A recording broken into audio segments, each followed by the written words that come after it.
8 দলীয় জোটের এক মহানির্দেশনা।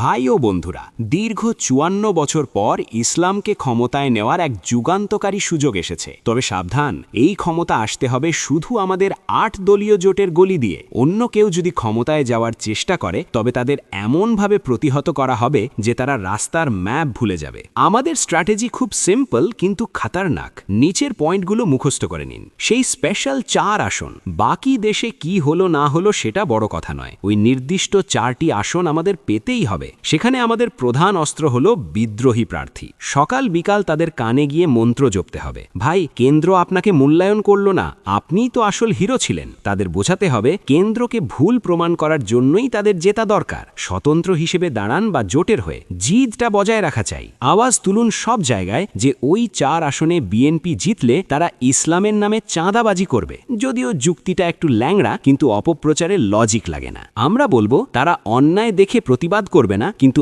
আমরা হলে তো ফাটিয়ে দিতাম। যেহেতু তারা প্রতিবাদ করবে না, তাই তাদের দেখে নেওয়া এখন আমাদের ওপর ফরজে গায়েন হয়ে দাঁড়িয়েছে। আমাদের অঙ্ক খুব সোজা, 8 দল মিলে 150টা আর সাথে বোনাস 2টো আসন জিতেই আমরা সরাসরি ক্ষমতায়। হিসেব মিলুক আর না মিলুক, কনফিডেন্স থাকতে হবে তুঙ্গে। এটাই আমাদের দলীয় ইসলামী নির্দেশনা এবং এটার ওপর ইজমা হয়ে গেছে। প্রমোশন পলিসি, ট্যাগিং অ্যান্ড গালিগালাজ।